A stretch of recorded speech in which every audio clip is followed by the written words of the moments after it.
आपातकाल की घोषणा की है। देश में आपातकाल का कहर जारी था। गिरफ्तारियां हो रही थीं, लेकिन सबसे ज्यादा जिस संगठन को तत्कालीन इंदिरा सरकार ने निशाना बनाया वो था राष्ट्रीय स्वयंसेवक संघ। ये झूठ है, ये ठीक नहीं है, ये अत्याचार है। लेकिन कोई भी आरोप तो सिद्ध नहीं हुआ। यह भी कितना बड़ा एक चुनौती का काम है। देखिए कि लाखों लोग बिना किसी आरोप के झूठे जेल में बंद किए जाए, उनका एक एक डेढ़ वर्ष से उनका बर्बाद हुआ।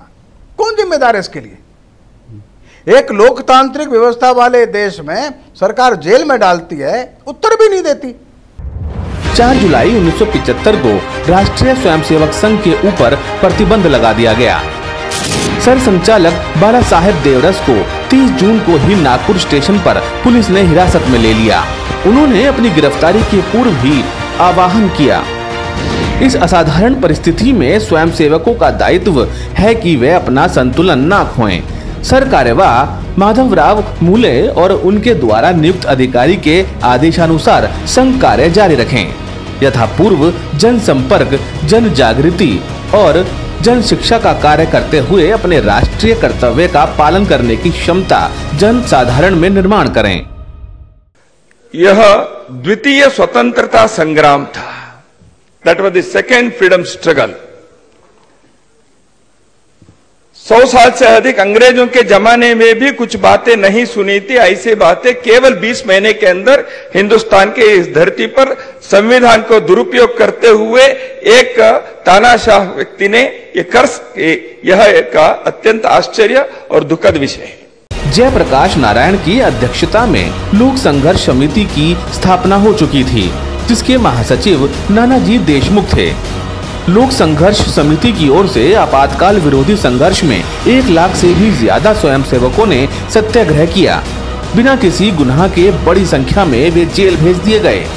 आपातकाल के दौरान सत्याग्रह करने वाले कुल 1,30,000 सत्याग्रहियों में से 1 लाख से अधिक राष्ट्रीय स्वयंसेवक संघ के थे। निशा के अधीन जो 30,000 लोग हिरासत में लिए गए, इनमें से 25,000 से अधिक संघ संवर्ग के थे। राष्ट्रीय स्वयंसेवक संघ के 100 कार्यकर्ता बंदी गृहों और कुछ बाहर आपातकाल के दौरान बलिदान हो गए।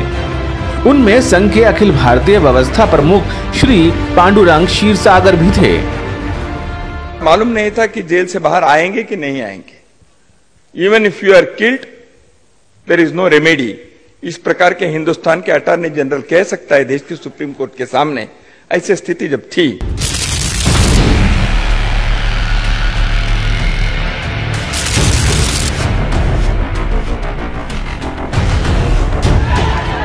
आइए अब ये समझने की कोशिश करते हैं कि आपातकाल के दौरान आरएसएस कार्यकर्ताओं ने इंदिरा गांधी की इस तानाशाही को लोकतांत्रिक तरीके से कैसे विरोध किया। 9 अगस्त 1975 को मेरठ नगर में सत्याग्रह किया गया। उसी दिन मुजफ्फरपुर में जगह जगह जोरदार आवाज करने वाले पटाखे फोड़े गए। 15 अगस्त 1975 को लाल किले पर जब प्रधानमंत्री इंदिरा गांधी भाषण देने के लिए माइक की ओर बढ़ी, उसी समय जनता के बीच से 50 सत्याग्रहियों ने नारे लगाए और पर्चे बांटे। 2 अक्टूबर को तत्कालीन प्रधानमंत्री इंदिरा गांधी के सामने महात्मा गांधी की समाधि राजघाट पर सत्याग्रह किया।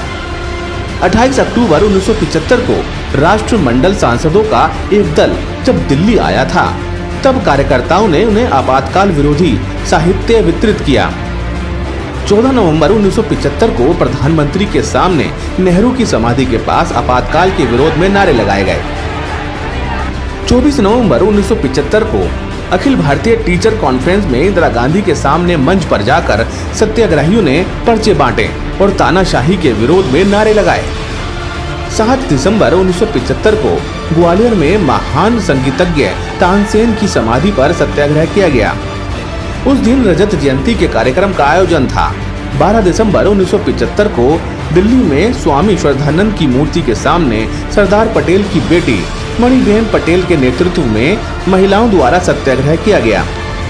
यही नहीं, मुंबई की मिलों में मजदूरों द्वारा भी सत्याग्रह किया गया।